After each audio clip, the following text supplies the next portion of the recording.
warahmatullahi wabarakatuh. Perkenalkan, nama saya Aisyah Vidina Bella, NIM D100190053. Kali ini saya akan menjelaskan tentang perencanaan kolom, yang dimana ini merupakan tugas struktur beton kolom dan fondasi yang diampu oleh dosen pengampu Ibu Nur Khotimah Handayani, STM Eng.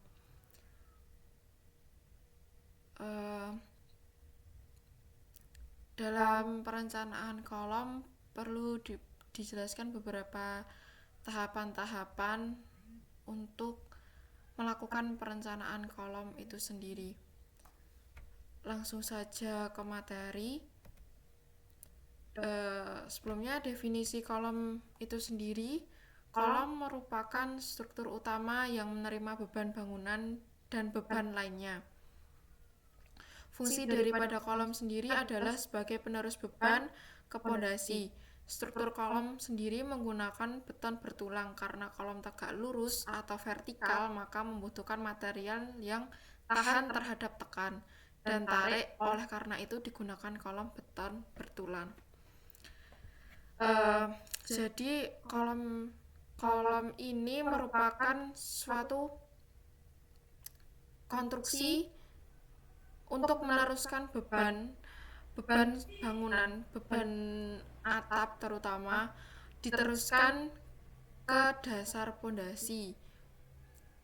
Jadi dari beban diterima dari atas, diteruskan kolom karena kolom itu vertikal, jadi meneruskan beban secara vertikal, menyalurkan beban secara vertikal dari atas ke bawah, dan diteruskan sampai ke dasar pondasi melewati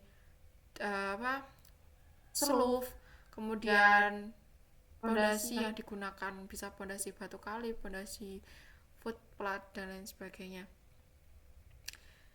Itu definisi kolom dan fungsi kolom. Kemudian jenis-jenis kolom itu ada 3. Ada kolom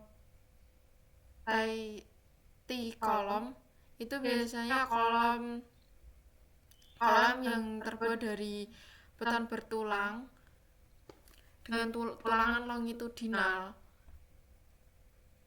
Jadi ada 4 sisi berbentuk persegi seperti ini, bisa juga persegi panjang dengan tulangan-tulangan yang sudah ditentukan seperti ini. Kemudian yang kedua ada spiral kolom. Spiral kolom sendiri merupakan kolom yang berbentuk spiral yang dilapisi dengan beton bertulang, diikat secara rapat dan kontinu tulangannya, berbentuk spiral seperti itu. Kemudian yang ketiga adalah ada komposit kolom. Komposit kolom sendiri adalah gabungan dari 2 kolom baja, bisa menggunakan IWF atau yang lain sebagainya, kolom baja, kemudian dilapisi dengan kolom beton bertulang. Di sini biasanya digunakan karena untuk melindungi korosi, menghindari korosi dari baja itu sendiri. Seperti itu.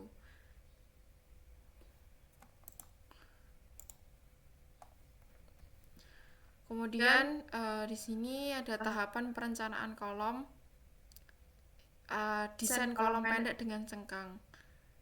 Jadi tahapan perencanaan kolom pendek dengan cengkang itu penjelasannya bisa menggunakan flowchart seperti ini ya. Dimulai dari perencanaan start, kemudian data awal yang diperlukan itu adalah beban PU, MU, FC aksen, FY, kemudian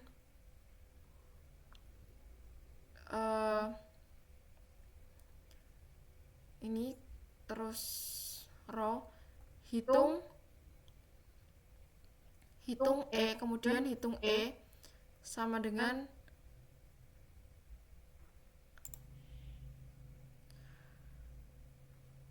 saya ulangi. Jadi di sini bisa dijelaskan menggunakan flowchart dari start, kemudian masuk ke data awal.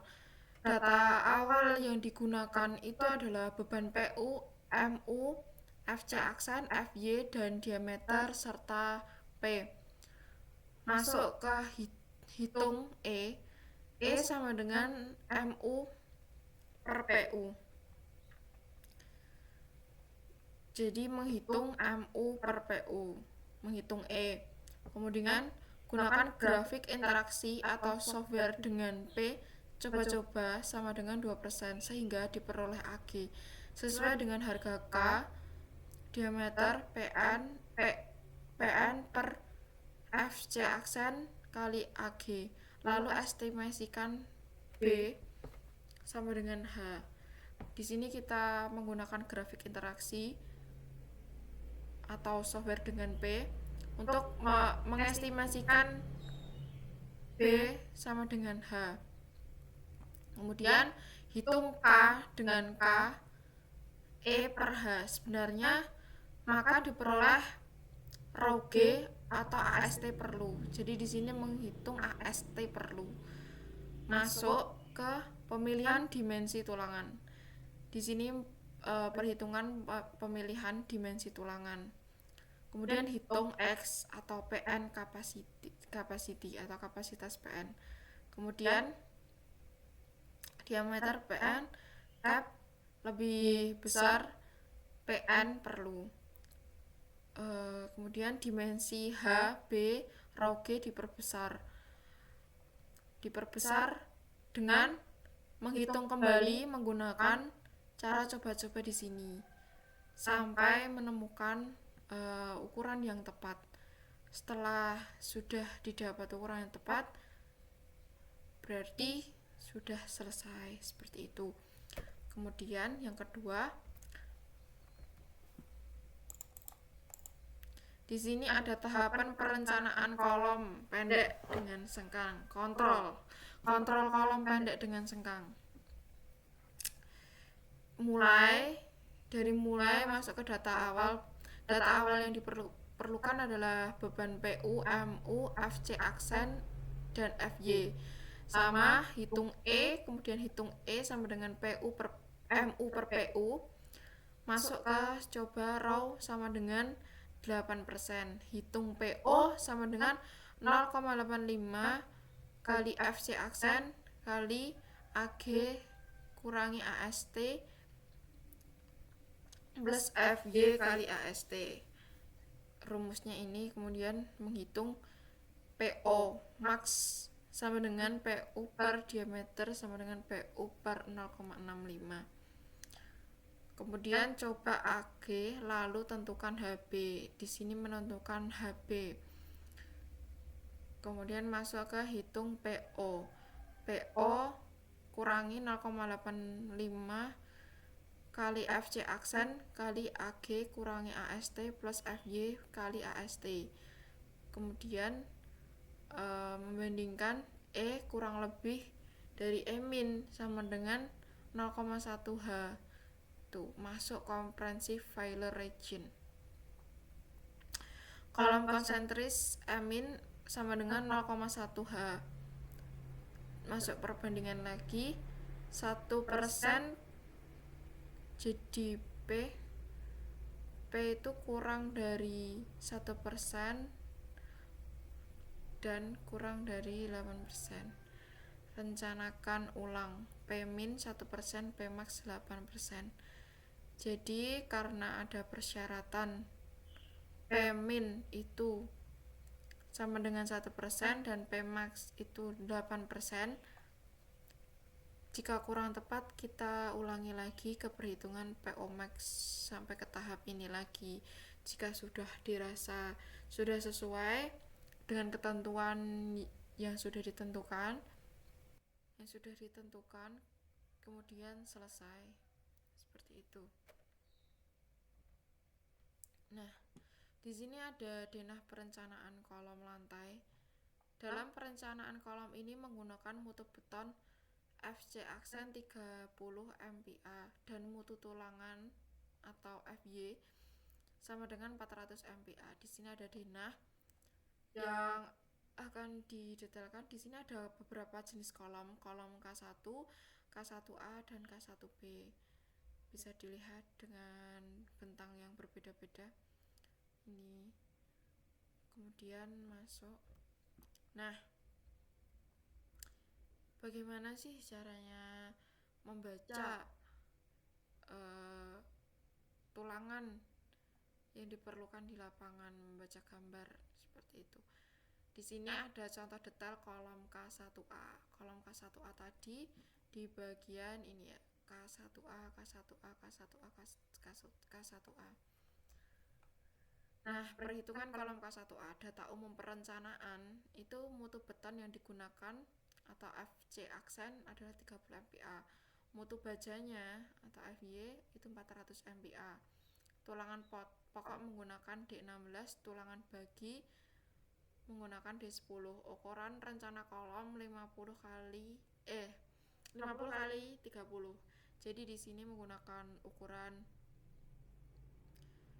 mili, jadi 500 kali 300 mili sama dengan ya 50 kali 30 cm itu. Terus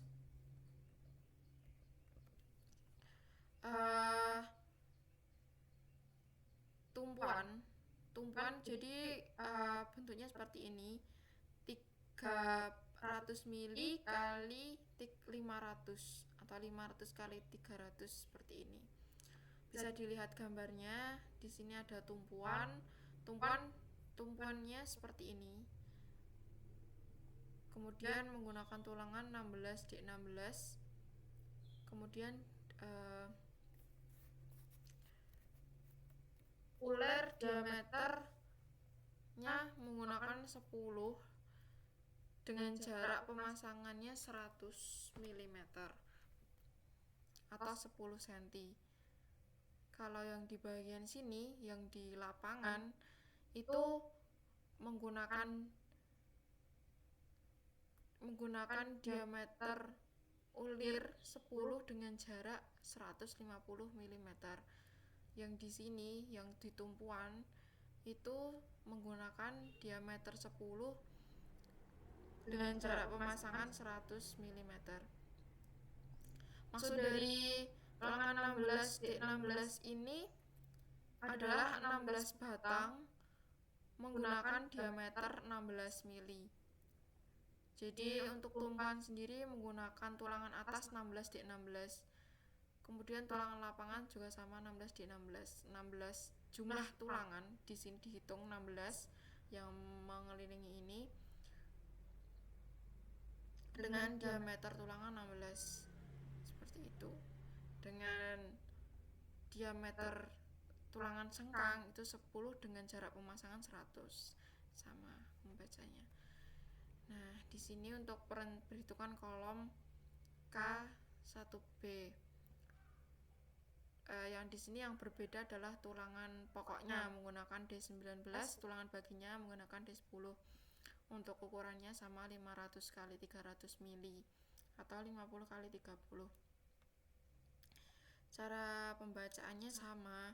Jadi untuk tumpuan dan lapangan itu menggunakan bentuk kolom yang sama. Kemudian hanya saja yang berbeda itu adalah jarak pemasangan dari tulangan sengkang. Untuk diameternya sama.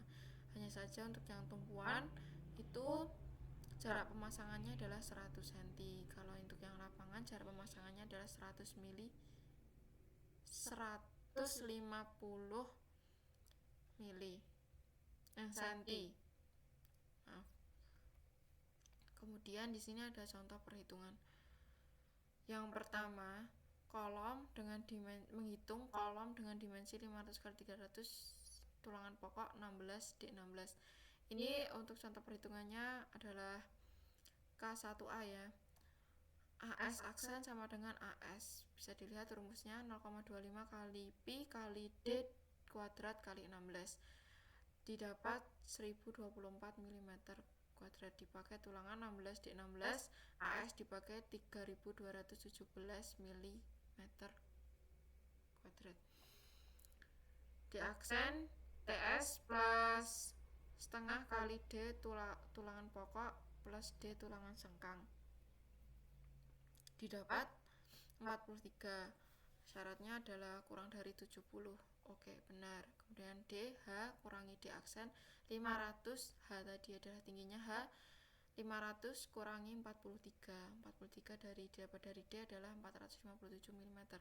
Kemudian mencari MU seperti ini rumusnya, 0,7225 kali B kali C kali FC aksen sama dengan AS kali FY.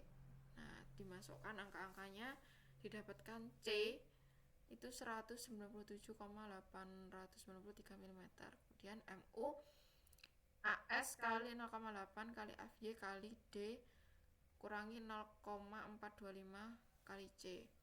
3217 kali 0,8 kali 400 kali 457 kurangi 0,425 kali 197,893 didapatkan sekian Newton milimeter, kemudian dijadikan kilonewton milimeter. Kemudian mencari PU. PU belum diketahui, oleh sebab itu perlu asumsi nilai E untuk mendapatkan nilai PU.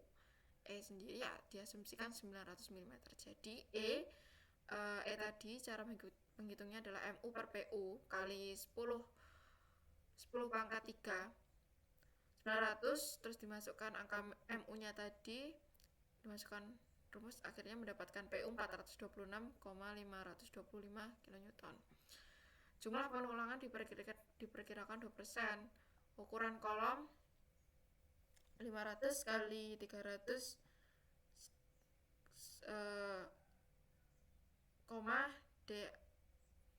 D aksen 25 mm. Kemudian dimasukkan rumusnya seperti ini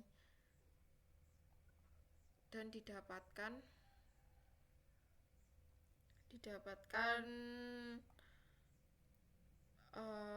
AG-nya itu 2499,208 mm. Dicoba dengan tulangan 16 di 16 pada masing-masing kolom. A sama dengan 3217 mm kuadrat. Rho dimasukkan A-nya tadi, kemudian B dan H-nya, H dan B-nya. Didapatkan angka 0,0214. Kemudian yang keempat, menghitung pemeriksaan PU terhadap beban seimbang PUB. Pertama menghitung D, 300 kurangi 25 kurangi 27 sama dengan 275 mm. Kemudian menghitung CB, 500 kali D dibagi 500 plus FY. Dimasukkan angka-angkanya tadi sesuai dengan data yang sudah ditentukan. Kemudian menghitung beta 1. Beta 1 itu 0,85 didapatkan dari faktor reduksi. Terus AB, beta 1 kali C 0,85, betanya 0,85 dikali 152 tadi C. Kemudian menghitung tegangan S, dimasukkan dengan rumus seperti berikut. Kemudian didapatkan perbandingan 0,022 lebih besar dari 0,0020. Jadi tulangan mencapai luluh ketika beton hancur, seperti itu. Kemudian Fs aksen sama dengan ES dikali tegangan S aksen. ES nya ini sudah ketentuan ya, 200 MPa dari S 10.5.2 SNI 032847/2002 didapatkan 440 MPa. Perbandingan dari Fs aksen lebih besar dari Fy, jadi sudah benar. PUB, menghitung PUB 0,65 kali 0,85 kali FC aksen kali AB kali B plus AS plus kali fs aksen kurangi as kali fy. Dimasukkan angka-angkanya, didapatkan angka 200 berapa ini? 2061181,653 Newton dijadikan kilonewton menjadi 2061,181 kilonewton. Diameter PNB 0,5 kali PUB yang di atas ini lebih besar dari PU. Jadi kesimpulannya aman. Kemudian yang kelima, memeriksa kekuatan penampang dengan rumus PN AS aksen kali FY dibagi E dibagi D kurangi D aksen plus 0,5 ditambah BH B kali H kali FC aksen dibagi 3HE dibagi D kuadrat plus 1,18. Dimasukkan angkanya, dihitung secara terbagi, mendapatkan angka 1069939,264 Newton. Kemudian dijadikan kilonewton menjadi 10.699,392 kilonewton.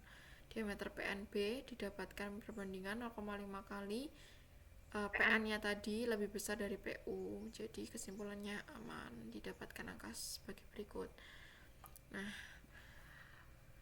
terima kasih untuk pemaparan penjelasan dari tahapan perencanaan kolom dari saya untuk memenuhi tugas struktur beton kolom dan fondasi. Apabila ada kekurangan bisa ditambahkan dengan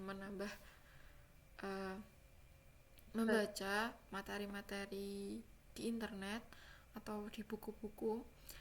Apabila ada kekurang dan lebihnya mohon maaf yang sebesar-besarnya. Di sini saya mengutip dari kata-kata motivasi dari Nelson Mandela. Pendidikan adalah senjata paling mematikan di dunia, karena dengan pendidikan Anda dapat mengubah dunia. Nelson Mandela. Terima kasih. Wassalamualaikum warahmatullahi wabarakatuh. Semoga bermanfaat.